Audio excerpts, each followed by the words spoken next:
Any changes to jungle? It feels boring to play for bot side every game. I miss counter jungling a level 2 invade. Gizmo, you're not gonna like to hear this, but jungling gets significantly worse when counter jungling is powerful. Now that doesn't mean you shouldn't be able to counter jungle.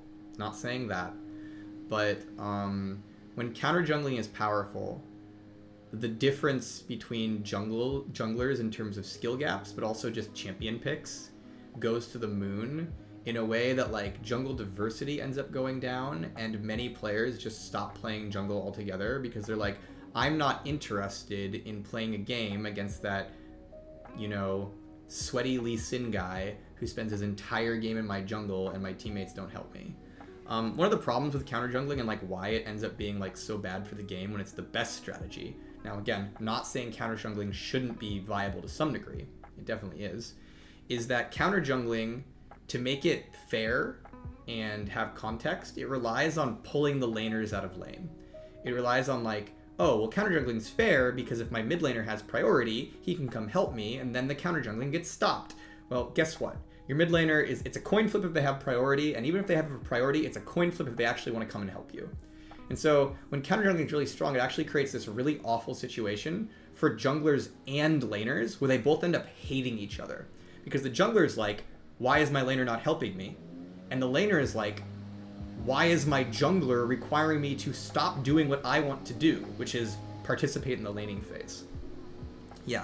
And so we've taken, we've like, over the years, we've done things that like are basically like, kind of like, you know, flatten out the power of counter jungling, because we tend to find that when counter jungling is the thing you should be doing, the jungle meta gets stale in terms of champion picks, and also just creates a really negative experience for like large number of jungle players and lane players.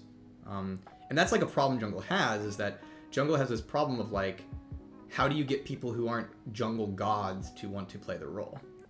And when you're not a jungle god, the game is already so unclear as to what you're supposed to be doing and how you're supposed to succeed, that adding those hyper optimizations can be really, really rough on that role in like fairly negative ways. So yeah, it's kind of a counterintuitive thing where you're like, hey, just inject more optimization and skill expression into the jungle and that'll make it more fun. And that actually has the opposite result for many, many players, is that it actually ends up making the jungle less fun, while also creating like more flame and rage from the team.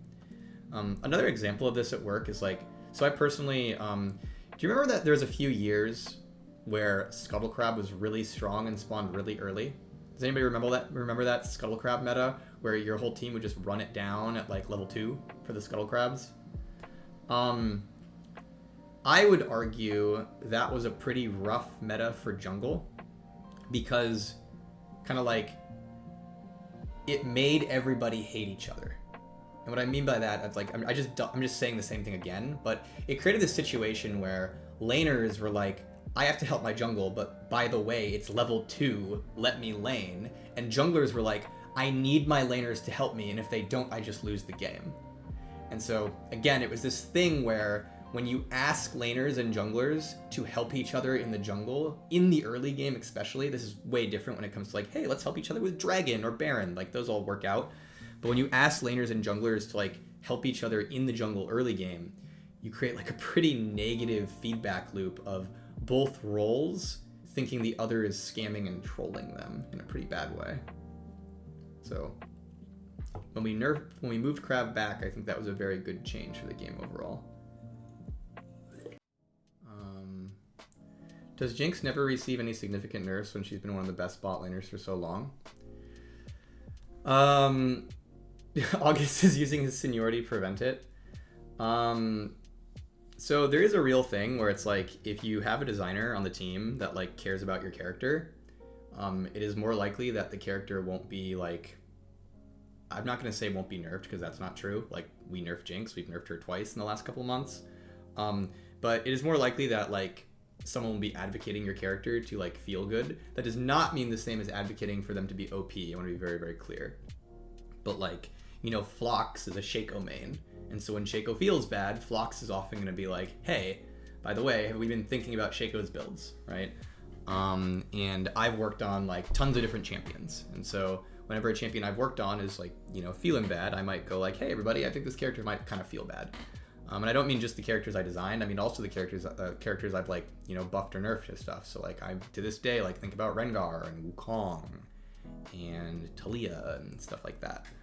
And so it's generally ideal when I'd say the ideal state for the game, if it was possible, would be every single champion in the game has somebody who like thinks about them. Yeah. That said, if you're questioning like, hey, why haven't you nerfed Jinx? So first of all, we've nerfed her twice in the last couple months because yes, she was strong. That said, if you're wondering why we're not nerfing Jinx immediately right now, part of it is the meta is shifting and she is no longer nearly as dominant as she was like at the end of last season. And there's a difference between like being popular and being like completely dominant. So like as an example, right now, if you look at Jinx, she's definitely a strong character, like 100%. But like, so is Kai'Sa, so is Caitlyn, so is Jhin, so is Ezreal, right?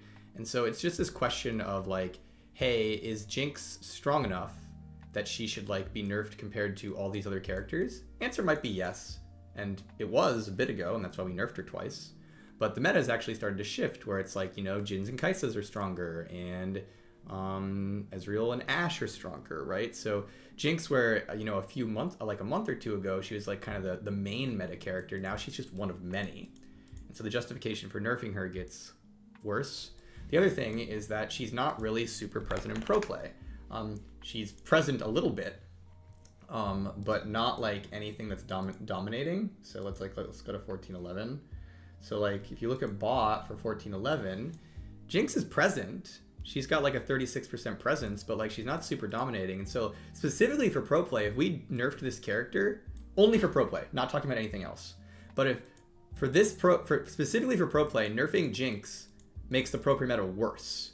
Because like a 30% like presence character in pro play, that's actually like generally like pretty good for diversity of AD carries. Now, if this went to like 80%, that'd be like, oh no, like we should probably nerf this character. But like basically it's kind of a thing where it's like, if we look at the highest level, it doesn't seem like she's dominating there. And if we look at the lowest level, it seems like she is one of a number of strong champions. And so it's kind of just a question of, yes, Jinx is popular and Jinx performs well, but does she perform better than anybody else in a way that like we should nerf her but not the rest? So yeah.